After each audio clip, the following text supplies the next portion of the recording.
Quem é Nestor Batista? Bom, hoje Nestor Batista, de 7 de julho de 1948, pertinho de 61 anos, nascido em Ponta Grossa, na rua Venezuela 45, no bairro de Oficinas. Filho de Pedro e de Mercedes Gabardo Batista e casado com dona Lubiana Pereira Batista, pai de Evandra e Nestor Paraná. E avô de Nina.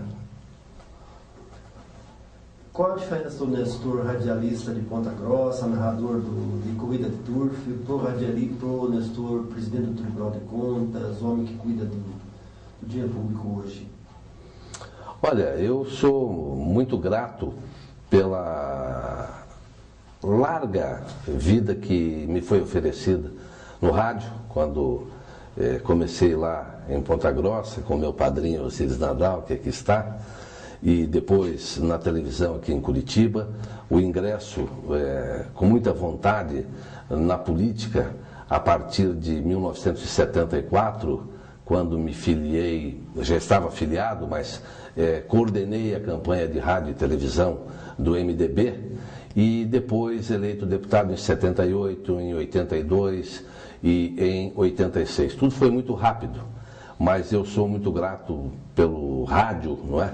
Que foi a porta que se abriu em julho de 1965, quando, numa tarde de muito sol, eu subi as escadarias da PRJ2 Rádio Clube para ter a minha primeira participação em rádio, num gravador geloso. O Osiris mandou gravar um boletim do SESI, que vinha numa folha amarela, e, para começar, já me criticou. No início, falou, olha, a voz é boa. E eu nunca tinha ouvido a minha voz ainda. Eu tinha morado muitos anos em Bela Vista do Paraíso, nasci em Ponta Grossa, depois com 5 anos fui para Bela Vista do Paraíso, lá fiquei durante 12 anos e quando voltei para Ponta Grossa é que tive esta oportunidade de ouvir a minha voz daquele geloso. Até era meio fanho assim, né? Mas olha, Osiris, uma voz bonita, interpretação zero, mas a voz é agradável.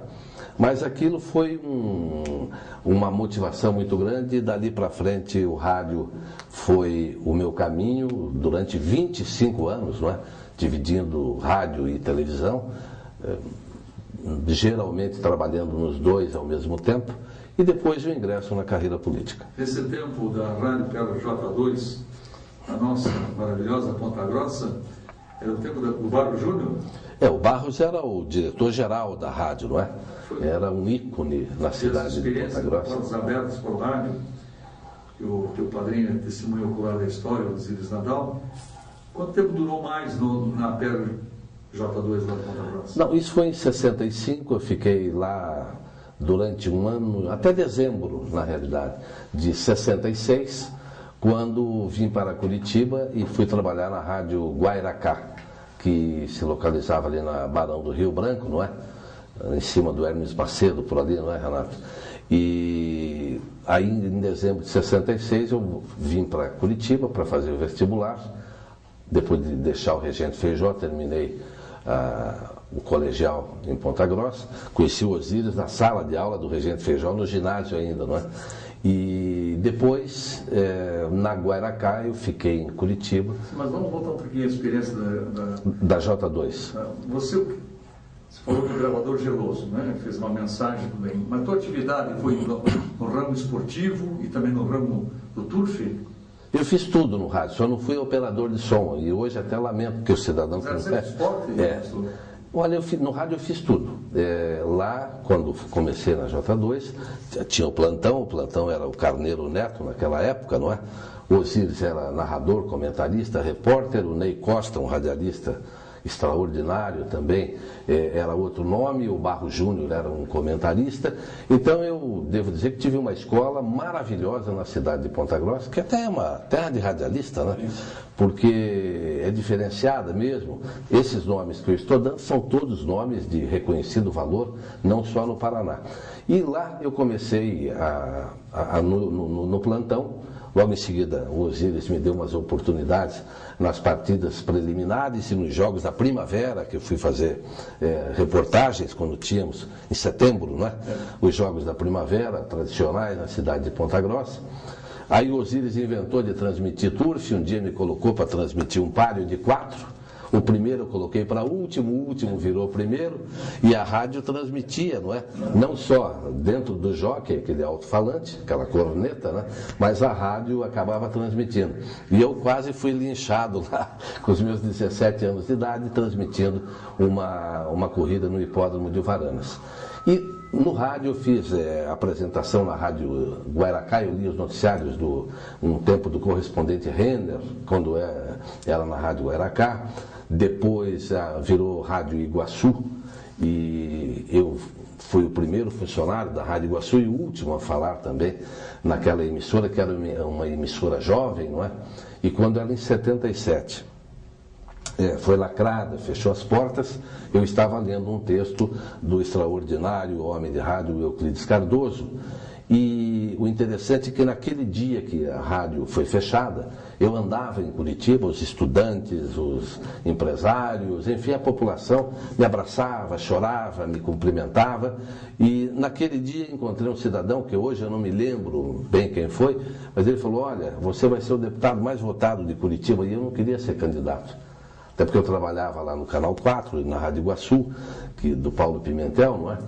E o doutor Paulo seria candidato depois a deputado federal pela Arena, o voto era vinculado, eu era do MDB, mas enfim, o rádio sempre esteve presente. E eu realmente, em 78, acabei saindo candidato a deputado estadual, numa iniciativa do Emílio Mauro, que era ligado ao MDB. Eu até não queria, o Emílio: não, você vai ser candidato. E eu fui o mais votado em Curitiba. O Paulo Pimentel foi o mais votado para deputado federal e eu fui o mais votado para deputado estadual naquele longínquo 1978. Mas tudo realmente começou por causa do rádio, não é? A minha imagem depois na televisão, o trabalho que eu sempre fiz nas emissoras de rádio. Eu fui um radialista eclético, porque eu fazia música, não era entendido de música, não. Eu era apresentador de programas, mas lia noticiário, trabalhava com futebol, apresentava o programa esportivo, fazia turf, não é? Eu colocava nos meus programas as corridas do Jockey Clube do Tarumã, pelo menos as principais. Geralmente na terça-feira eu mostrava na televisão. Então sempre eu tive uma motivação da comunicação no meu trabalho, tanto político quanto hoje no Tribunal de Contas, não é? Onde até o Nilson havia me perguntado qual é a diferença. A diferença é que você vai amadurecendo, não é? Eu sei um pouquinho só de direito e fiquei 6 anos na faculdade, não é? Era 5, eu fiquei 6, mas foi bom para mim. E até hoje eu continuo estudando, essa é a verdade. O Tribunal de Contas exigiu que eu aprendesse bastante de direito constitucional, de direito administrativo, enfim, conhecesse a administração pública, métodos de auditoria, de inspeções, as fiscalizações que nós devemos fazer e que foge um pouquinho do rádio. Mas o rádio foi, vamos dizer, a grande porta, eu sempre digo. Tanto que eu tenho uma coleção de rádio antigo, se alguém tiver algum pode me oferecer, mas eu tenho um número muito grande de rádio porque é a gratidão que eu tenho ao rádio. Você, quando estava na fila do Regente Feijó, às 7 horas, que os alunos eram convocados pelas turmas, você sempre batia no ombro e dizia assim: você está falando errado, a rádio é ruim. Você sempre teve esse desejo de ser radialista ou foi porque você vivia provocando a mim? Osíris, é curioso, eu até não me lembrava. Agora, no final de 2008, eu voltei, fizeram uma homenagem, um conjunto residencial, foi inaugurado na cidade de Bela Vista, Paraíso, e foi dado o nome do meu pai. E eu voltei lá em Bela Vista e o cidadão estava me lembrando: escuta, um rapaz rapaz naquele tempo, hoje da minha idade também, né, 60. Mas ele me dizia: olha, você lembra que o pessoal ficava jogando futebol, geralmente o futebol de salão, e você pegava uma caixa de fósforo e ficava transmitindo o jogo? Eu demorei um pouquinho, mas de repente falei, mas é verdade. Porque eu gostava muito, e lá no norte a gente ouvia muito o rádio de São Paulo, né? Que era Fiore Giliotti, Pedro Luiz, que são dois ícones do rádio, não é? E eu era muito fã, ouvia a jovem Pan-Americana rádio, o Fiore Giliotti, inclusive trabalhava na Pan-Americana, e depois surgiu um radialista que eu achava maravilhoso, chamado Joseval Peixoto, que eu tentava imitar até no rádio, quando uma ou outra partida que eu narrei, não é? E então eu sempre tive essa ligação. Quando fui para Ponta Grossa, no Regente Feijó, o pessoal, olha, aquele gordinho ali, não é? É o Osíris Nadal. E o Osíris apresentava parada esportiva, né? E eu ouvia todos os dias a parada esportiva. E às vezes fazia uma outra crítica, mas até para me aproximar do Osíris, que realmente foi uma graça divina que eu tive, essa provocação que eu fiz, que eu, errado não falava, porque você sempre falou muito bem, português muito bom, não é? Mas o Osíris, torcedor do Operário, eu gostava do Guarani, não é? Então, para fazer uma provocação. E o Osíris, olha, se eu não estou falando bem, então vá lá na rádio que você vai me ajudar a falar corretamente e tal. E eu fui, não é? Foi uma provocação feita, que teve uma reação imediata. Eu fui, e repito, né, foi em julho de 65, Osíris, um dia bonito em Ponta Grossa e gelado, aquele vento que Ponta Grossa tem naquelas subidas e descidas, não é? E dali para frente foi, claro, altos e baixos, mas eu devo dizer que no geral uma felicidade. Você teve uma passagem também muito importante para a televisão, né? Uma transição talvez até meio paralela, né? Na época do rádio também, eu acho que você fazia televisão. Duas questões, como é que foi a passagem do rádio para a televisão? Se houve alguma diferença na tua experiência profissional? E qual foi o papel que tanto a rádio quanto a televisão tiveram no processo que acabou culminando com a tua eleição para deputado estadual? Olha, a pergunta é até difícil, ela pode ser muito longa, eu vou tentar ser bastante breve. Em 1969, um repórter da TV Iguaçu, era um jogo Curitiba e Água Verde lá na Vila Guaíra. E o repórter não foi, e o Raul Maza, do Nascimento, falou, olha, para o Rosildo Portela, eu preciso de um repórter hoje. E porque o meu repórter não foi trabalhar, não veio, enfim, adoeceu. E eu fui fazer. O pessoal do noticiário do Canal 4, né, Renato? Falou, puxa, esse rapaz aí, o repórter é bom, hein? Cabeludinho, boa imagem, né? Naquele tempo, uma voz agradável e tal. Ele podia ficar como repórter. E realmente isso aconteceu. Alguns meses depois, o Raul Maza pegou um resfriado daqueles e não saiu da cama, num jogo lá do Ferroviário, na Vila Capanema. E eu cheguei para fazer a reportagem. Olha, o Maza não vem, você vai narrar.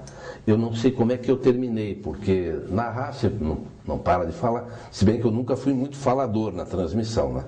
Eu não queria ensinar o telespectador, olha, foi pênalti, uma vergonha e tal, não. Eu deixava para que o telespectador pudesse decidir, era mais ou menos um guia, para ele saber quem era o jogador, às vezes a posição do campo onde o cidadão estava, e eu transmiti este jogo.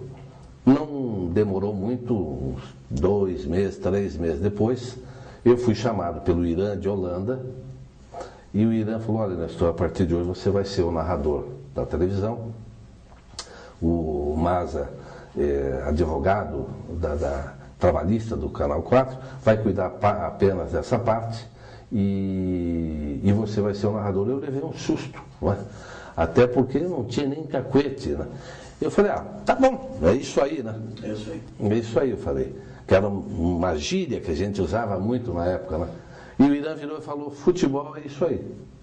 Que foi depois o meu grito de gol na televisão durante muitos e muitos anos. Eu transmiti até 1981 no Canal 4 e depois uma breve passagem no Canal 6, sempre com o futebol é isso aí.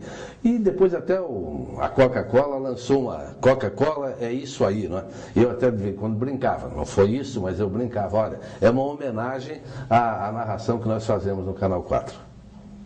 Voltando ao rádio, você passou Ponta Grossa, mas também teve passagens pela Rádio Independência e pela Clube. Olha, em Curitiba eu trabalhei na Rádio Guaracá, que foi a primeira. Depois eu trabalhei na Rádio Clube de 74 a 77, final mais ou menos de 77. Trabalhei na Rádio Independência e eu sempre comento uma passagem que eu gostei muito do rádio, não é? Da Rádio Ouro Verde, que o Renato Mazani, que inclusive trabalhou muito tempo. Eu trabalhei na Rádio do Ouro Verde durante 2 anos. E é uma coisa que eu não esqueço nunca. Primeiro que era uma rádio assim, classe A mesmo, né? Como a Iguaçu foi uma rádio jovem, a Ouro Verde era uma classe A. E eu estava, a Rádio Ouro Verde, fazendo uma campanha de senhores acadêmicos, inscrevam-se para testes de locutor da Rádio Ouro Verde e tal. E eu estava no primeiro ano da faculdade, acabei indo fazer o teste, o Alcides Vasconcelos, um radialista extraordinário que nós tínhamos, né? E o Alcides falou, olha, precisamos corrigir algumas coisas e tal, esse teu inglês aí não está muito bom, de repente você pode entrar numa escolinha para dar uma treinada, para não falar errado aqui na Rádio Ouro Verde. E eu falei, olha, seu Alcides, né, tem um probleminha, eu não estou podendo, não tenho tempo, por quê? Eu trabalho na Rádio Guaracá como repórter e estou na faculdade de manhã. Mas eu até gostaria. Ele falou, não, mas eu te dou uma mão aqui, te ajudo um pouco, porque o Alcides, até aprendi isso com ele, não é? Ele fazia a locução da Rádio Ouro Verde e cada dia que você chegava lá, ele estava lendo um livro. Olhava um dia livro de alemão, olhava outro dia livro de italiano, outro dia livro de espanhol. E eu falava, mas cara, como tocava as músicas e o Alcides ficava lendo. E aquilo para mim foi extraordinário, porque eu vi aquilo, e eu vou só dizer uma coisa, só me adiantei um pouquinho. Eu estava fazendo o vestibular naquele ano, eu ainda não era acadêmico, mas estava fazendo vestibular. E eu falei, caramba, se eu for contratado aqui, eu vou aproveitar esse tempo para trazer minhas apostilas e ler. E isso acabou acontecendo. Eu ficava ali na Rádio Ouro Verde, tinha uma dificuldade muito grande, porque eu chegava na Ouro Verde às 6 da manhã, saía às 9, ia para a faculdade, perdia a primeira aula, ia à tarde para a Rádio Guaracá, que era ali para baixo na Barão mesmo, a Ouro Verde era no José Loureiro, e depois voltava à noite de 10 a 1 da manhã na Ouro Verde. Então andava meio que nem um zumbizão assim, não é? Porque eu chegava em casa, morava ali na Bispo Dom José, numa república chamada Acadêmico ali, e eu chegava às 2 e levantava às 5 para ir para a Rádio Ouro Verde. E não tinha ônibus, o ônibus começava às 6 da manhã. Mas eu conto tudo isso até hoje com alegria. Era difícil na época, Curitiba era gelada, ficava 4 meses você não via o sol, não é? Neblina, garoa, de vez um solzinho, uma chuva, era muito fria a cidade. Mas eu levei umas pancadinhas assim, não é? Mas para me ensinar, e eu aprendi demasiadamente. Então eu trabalhei em todas essas rádios. Guaracá, Ouro Verde, a Iguaçu, que foi fantástica na minha vida, a B2 e a Independência. Ô, Nestor, é costume nesses depoimentos a gente sempre lembrar de nomes, porque agora mesmo você acaba de lembrar do Alcides Vasconcelos, infelizmente, em memória, né? De um particular que ele lia em inglês, em alemão, em espanhol, etc., né? E essa lembrança de nomes da Rádio Clube, da Guaracá, da Rádio Independência, que você lembrou da PRJ2 no início, tem alguns nomes que você poderia lembrar em memória ou nativa mesmo, em alguns casos? Indiscutível. Alguns eu já falei, não é? Sim. O meu padrinho de rádio, Osiris Nadal, que aqui está, o Munir Caluf, que nós fizemos um trio na televisão, no Canal 4, que eu acho muito difícil repetir no Paraná e não vi até hoje um. Eu era o narrador, o Munir Caluf era o comentarista, o Osiris era o repórter, e aí nós entramos no mesmo que eu disse a você. O Munir tinha morado muito tempo nos Estados Unidos e era um cidadão que estava sempre também corrigindo e fazendo a gente melhorar. Nós conversávamos muito, não é? Era impressionante. O Osiris morava em Ponta Grossa, vinha transmitir jogos, a gente saía do campo, ia jantar, não é, Osiris? Até 2, 3 da manhã, depois o Osíris ainda voltava para Ponta Grossa, mas era uma maneira da gente conversar e até estabelecer as críticas. E o Munir, como era mais velho do que a gente, não é? Um companheiro maravilhoso que deixou muita saudade, e também fazíamos essas correções. O Euclides Cardoso, um professor indiscutivelmente, que conhece rádio como pouca gente, e o Euclides orientava muito também. O Sérgio Luiz Piqueto, que era um noticiarista do Telenotícias Móveis Cimo, né? Transparaná, galã e tal, muito bom também. Nós trabalhamos juntos bastante tempo. E tem o Carneiro Neto, não é? Que começamos lá em Ponta Grossa, também juntos. Esse Fernando César, que hoje é um narrador, mas esse eu já trabalhei um pouquinho, porque eu estava, quando fui para o tribunal, tive que deixar o rádio de lado.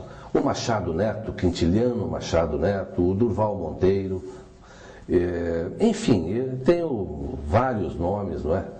Que foram importantes na nossa carreira. Claro, eu trabalhei lá no Canal 4, tinha o JJ, né, que era considerado o homem mais bonito de Curitiba, desfilava na Rua 15, parava a cidade, o Jamur Júnior que fazia junto com ele, a Hortência Thayer, não é? A Laís Mann, enfim, um pessoal muito bom, a Derbal Fortes, que era da redação dos noticiários, o Renato Scheitzer, eles faziam juntos. Então, o show de jornal, O Haroldo Lopes, que também, o Ivan Cury, de saudosa memória. Então, são pessoas que realmente marcaram a minha vida profissional, e vocês vejam que eu estou falando de pessoas marcantes do rádio, com formação profissional, com qualidade, não é? Com qualificação profissional. E eu tive isso aí com uma escola. Para mim foi maravilhoso e me ajudou muito na minha vida. E como é que desapareceu o Nestor radialista e surgiu o Nestor Batista político? Olha, é isso que eu te falei. Eu apresentava os programas do MDB em 1974 no rádio e na televisão. Eu fui convidado pela direção do MDB para apresentar. Até curioso, não é? Porque os apresentadores da Arena em 74 eram o Jamur Júnior, um nome, não é? No estado do Paraná, e o Haroldo Lopes. E o pessoal do MDB, o Clóvis Stadler de Souza, o Emílio Mauro, o Alencar Furtado. Olha, vamos pôr uma pessoa nova. Em 74 eu tinha 26 anos. E vamos por uma pessoa nova, que esses aí já estão conhecidos, e alguns tinham sido convidados e recusaram. Não, do MDB a gente não pode apresentar. E eu acabei indo apresentar. E aquilo foi realmente uma porta política, por quê? Na eleição de 74, eu até fazia uma propaganda e apontava X no Chaves. O Leite Chaves foi eleito o nosso senador naquela oportunidade. E o MDB elegeu todos os candidatos a deputado federal. E eu tive, sem ser candidato, mais votos do que os 3 últimos que se elegeram deputado federal. Até o João Feder, não é? Um outro nome que eu me lembrei agora, que é uma pessoa maravilhosa. E o João Feder colocou na Tribuna do Paraná, apresentador do MDB. Era até uma crítica ao MDB, é bom que se diga. Tem mais votos que 3 dos eleitos que irão para Brasília. E dali para frente, realmente, eu entrei na vida pública, continuei no MDB, aumentei a minha participação nas viagens do partido, gostava muito de conversar com o Maurício Fruit, não é? E com o Alencar Furtado, em especial. E dali para frente, eu entrei realmente na vida política. E disputei ainda, em 73 eu tinha disputado uma eleição na universidade, na Faculdade de Direito, perdi por um voto, pedi recontagem, foi feita a nova eleição e perdi por um voto de novo. E aquilo ali foi me motivando também, não é? E dali para frente eu fui deputado em 78, 82, 86.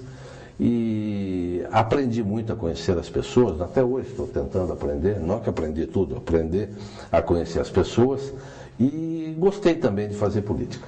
Você, na área política, né, nós estamos, você deve isso, claro, o teu dom vocacional e, sobretudo, a comunicação do rádio e da televisão. E quando exerceu esses mandatos, houve algum momento que você teve uma oportunidade de um projeto a favor do rádio ou da televisão do seu estado, com relação à comunicação? Olha, eu devo dizer a você que 74 ou 78, os projetos eram aquilo que o Poder Central queria, para a rádio, para a televisão, seja para o que fosse. Eu tive, até com o meu registro profissional de jornalista, lá em 69, não é? Muita participação junto aos sindicatos em Curitiba. Então, com o Sindicato do Radialista, tivemos diversas propostas para o rádio. Na época, o que era? Você tinha que brigar para poder ler as notícias que aconteciam. Porque você chegava no rádio, e eu me lembro, na Rádio Iguaçu, ou mesmo na Rádio Ouro Verde, tinha um quadro com um feltro, geralmente preto ou verde, não é? E com uma notinha lá que era levada. Olha, não pode falar o nome de cidadão, esta notícia não pode ser divulgada, por exemplo, o Rio Centro, né? A gente chegava lá, não pode falar nem o nome Rio Centro. Quanto mais a explosão que havia acontecido. Então, o que é que nós fazíamos naquela época, dentro do rádio ou mesmo dentro da televisão? Né? Era tentar falar o máximo possível do que estava acontecendo. Dar as notícias, até o Euclides Cardoso inventou na Rádio Iguaçu, o noticiário se chamava As Frescas. Né? Puxa, foi um choque em Curitiba. Não é, Renato? As Frescas, mas como vai ser notícia? Que era mais ou menos uma maneira de, num rádio jovem, você mascarar um pouco e dar as notícias o máximo possível. Tinha o Ivan Cury que apresentava à meia-noite, não é? Calmo, o início da madrugada e tal. E tinha que falar que era calmo mesmo, porque ia falar, agitado, não podia falar. Não é? E o Ivan fazia isso. E o Nilson me falou uma outra, que eu misturo um pouquinho com o Osíris e o que o Nilson me perguntou, a entrada na vida pública. O fechamento da Rádio Iguaçu foi um chamamento para que eu fosse para a vida pública. O Paulo Pimentel, que também é uma pessoa marcante na minha vida, Paulo Pimentel teve a cassação da rádio, depois a Rede Globo deixou a TV Iguaçu, e teve dia que eu fiquei no ar na TV Iguaçu 5 horas. Mas como 5 horas? Não tinha programação. Não tinha. Então você ia de manhã, entrava, fazia um pouco, aí entrava o outro, e chegamos ao ponto, eu não sei se o Osíris chegou a fazer isso, mas chegamos ao ponto de, durante a tarde, na época de vestibular, ficar lendo a relação dos aprovados em vestibular para preencher o horário da TV no ar. Por isso que eu tive que ficar 5 horas no ar. Televisão ou no rádio? Na televisão. Não, na TV. Você não tinha, às vezes, vem cá, vamos ler aqui, que era para preencher horário, porque não tinha mais programação. Era desenho preto e branco em cima de desenho, não é? E você ficava lendo aquilo ali, é um absurdo. Mas na realidade também foi uma provocação política.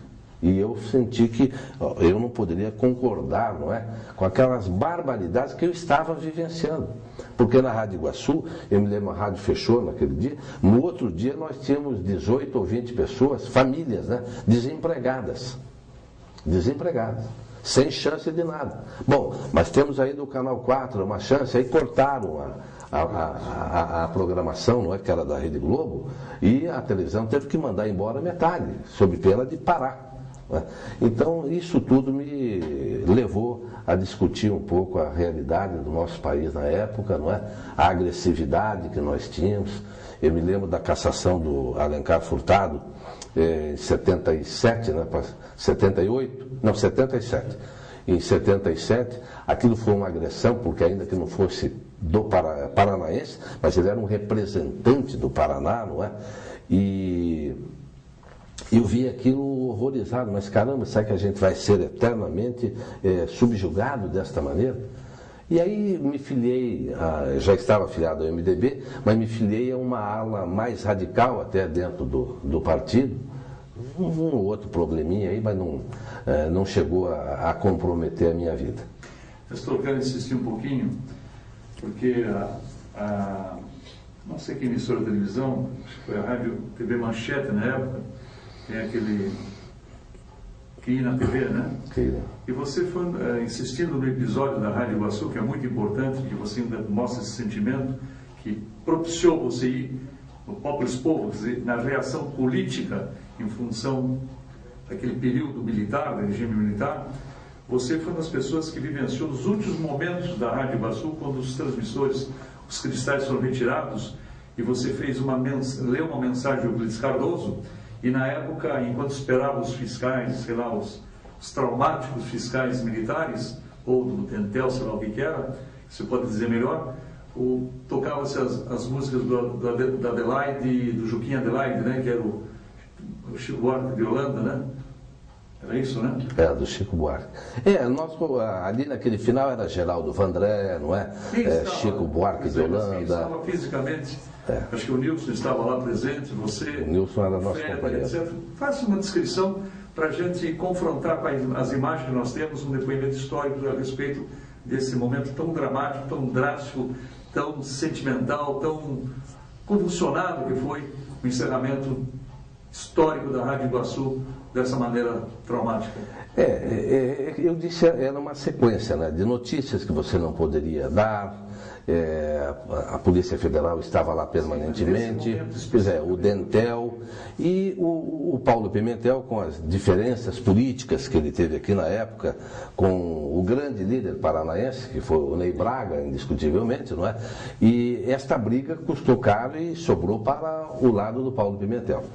E a rádio, depois dessa programação da televisão, e a comoção, isso é uma coisa que até hoje, às vezes, eu me lembro, você andava em Curitiba, você via as pessoas tristes, não só triste pelo fechamento, olha, perdemos um prefixo, não é? 670, né? Perdemos o 670, mas não era só isso, não. Nós perdemos um espaço de liberdade, um espaço de comunicação, um rádio que era um rádio realmente inteligente e muito bem feito. E aí o cidadão curitibano, uma cidade que era chamada cidade capital universitária do país, não é? A universidade reagiu. Você ia em qualquer universidade, ia na Federal, ia na Católica, e acho que era o que nós tínhamos na época, né? E os muros pichados? Os muros eram pichados, abaixo a ditadura, não é? Calaram a nossa boca, volta a Rádio Iguaçu, enfim, adesivos, não era nem adesivo, feito à mão, um papel e colado no carro, calaram a nossa voz, volta 670, e isso durou bastante tempo, não foi uma coisa de um dia, uma semana, um mês, não. Meses depois, você ainda via esta comoção. E eu senti bem, assim, de perto, porque onde eu ia, eu era reconhecido por isso. Uns me abraçavam, choravam, outros diziam, nós precisamos reagir, nós temos que voltar. A Assembleia Legislativa, na época eu não era deputado ainda, mas na Assembleia Legislativa os pronunciamentos eram diários, eu ia muito lá, inclusive, nas comissões, fui chamado diversas vezes para fazer depoimentos, e os deputados reclamavam muito, mas a divulgação era pequena. Na realidade, a nossa imprensa era muito calada e, em determinados momentos, eu diria até muito conivente. Tinha medo, não é? E o medo levava à conivência, então não podia reclamar. E o Paulo Pimentel ficou um homem banido aí por bastante tempo, não é? Odiado até pelos militares, porque tem uma característica, eu disse há pouco, que o Paulo Pimentel é uma pessoa muito importante na minha vida. Mas se nós observarmos, ele nunca cerceou o trabalho daqueles que não eram do partido dele. Então o Álvaro Dias está aí hoje, trabalhava com o Paulo Pimentel. O Hélio Duque era comentarista da TV Tibagi em Londrina, era do MDB radical, não é? Trabalhava com o Paulo Pimentel. O Fiore Luiz foi deputado estadual do MDB, trabalhava também com o Paulo Pimentel. Enfim, ele nunca falou, olha, você não é do meu partido, não é da Arena, está fora. Ele nunca fez isso. E isso criou um problema político para ele junto da Arena, porque eles diziam lá em Brasília, olha, o homem tem uma programação boa, tem Rede Globo e tem candidatos do MDB dentro das suas organizações. Então ele pagou um preço muito caro por isso também. Nestor, voltando à televisão, que você foi um referencial muito importante. Na tristeza da retirada da Globo, da TV Iguaçu, eu acho que para você, para o Munir, para a equipe de jornalismo da televisão, até veio o lado bom da história. Porque você nunca viajou tanto e nunca transmitiu tanto futebol como naquela época, não é verdade? É verdade, porque aí nós tínhamos que preencher. O Renato trabalhava lá nessa época, né? Já tinha saído. Tinha saído do comercial, né? Mas o que aconteceu? Nós precisávamos de espaço. Então o que aconteceu? Você diz, para a nossa equipe esportiva, que éramos nós três, não é? O Munir Caluf, Osíris e eu. Corrida do Facho em Curitiba. Corrida do Facho. Acho que nunca ninguém assistiu a Corrida do Facho. Nós íamos transmitir. Subíamos num caminhão, Corrida do Facho, ali no Centro Cívico, tínhamos um pequeno apoio e a gente fazia assim uma descrição da cidade. Você que gosta muito de descrever detalhadamente as coisas, Ribas.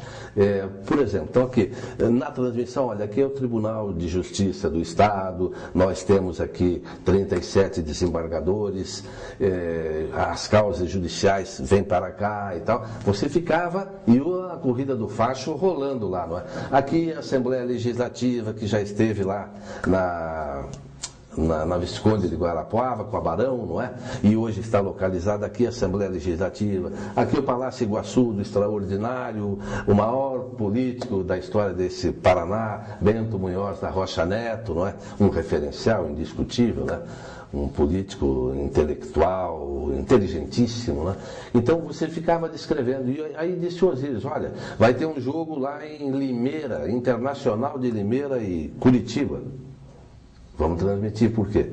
Você usava ali 2h30, mais ou menos. Vai ter um jogo na extraordinária Vila Estrela, do nosso Guarani, não é? Contra o Ferroviário. Na época já não era mais Ferroviário, né? Ou ainda era, talvez.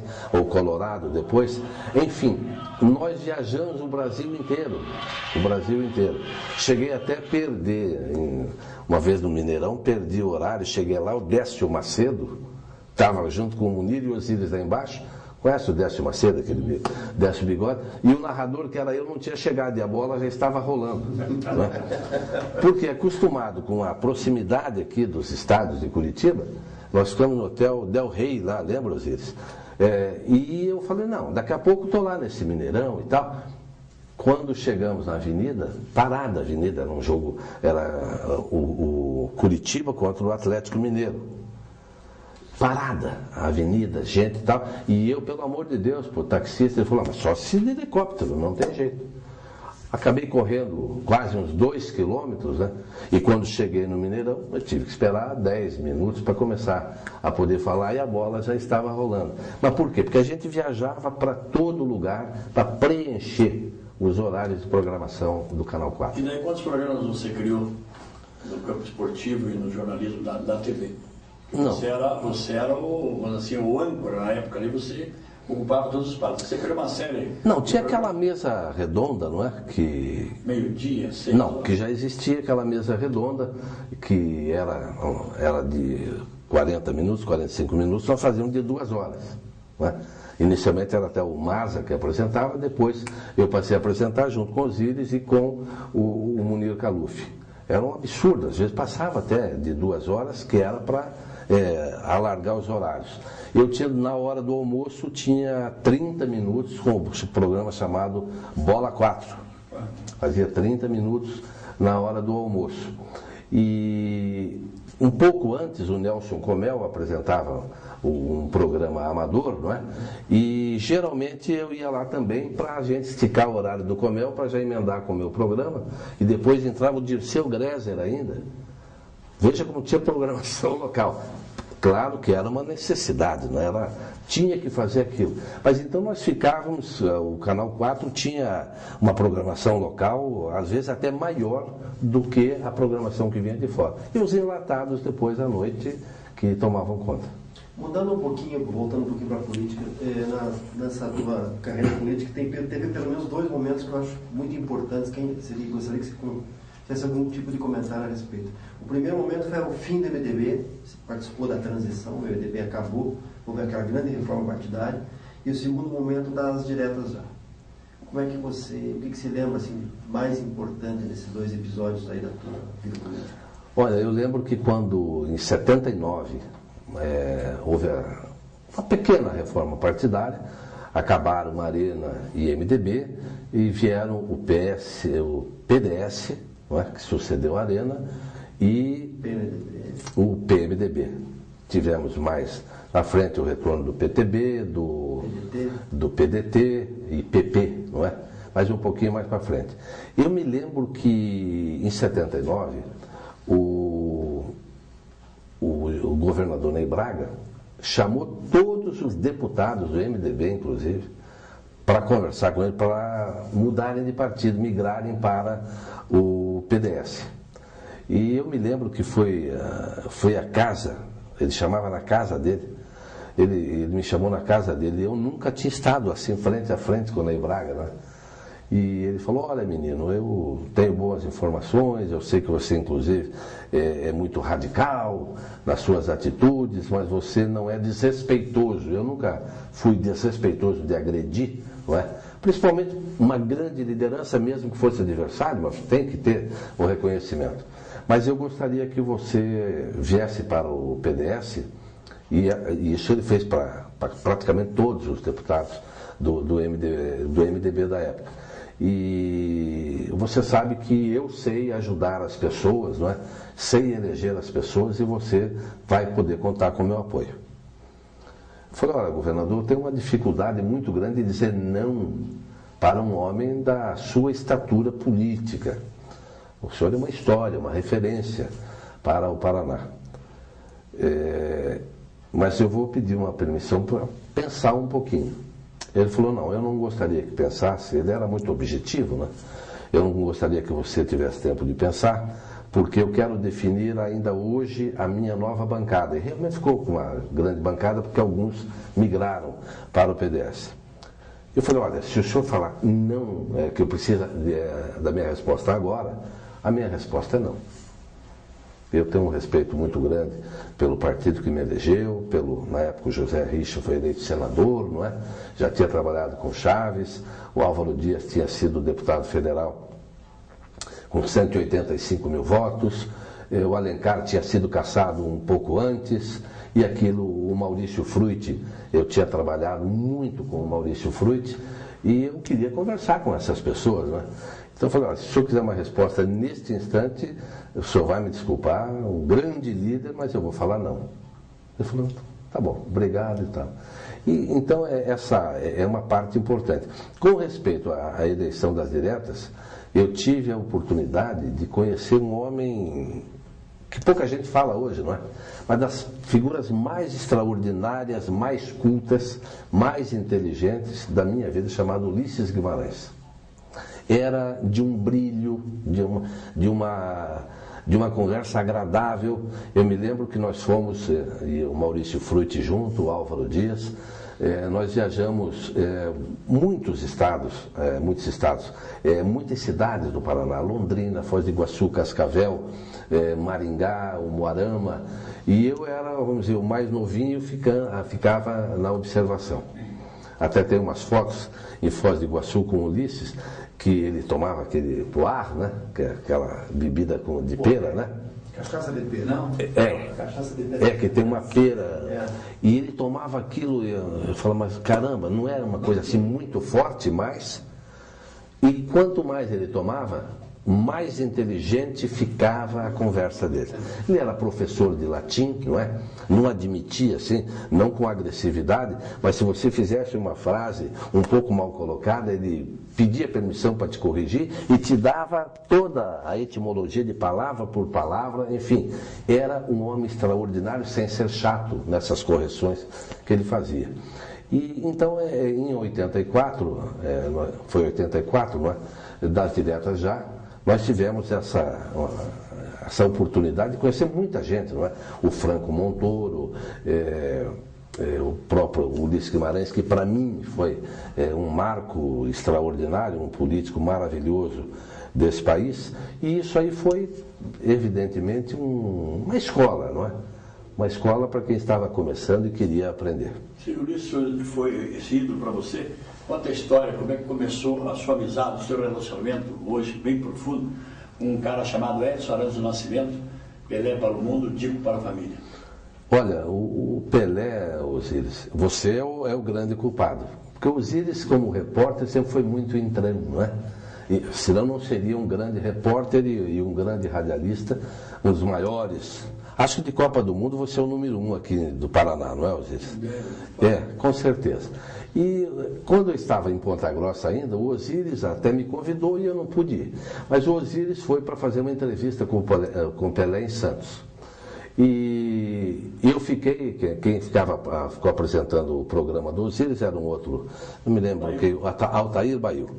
E o Osíris falou, olha, Nestor, dá uma ajudazinha pro Bail aí e tal, porque o Bail era mais sério, assim, pontagrossense, né, aquela coisa mais quadrada de rádio, e o Osíris um programa mais debochado, punha a música do Wilson Simonal, que eu me lembro sempre das musiquinhas que você colocava. Hoje, o rádio moderno está colocando de novo.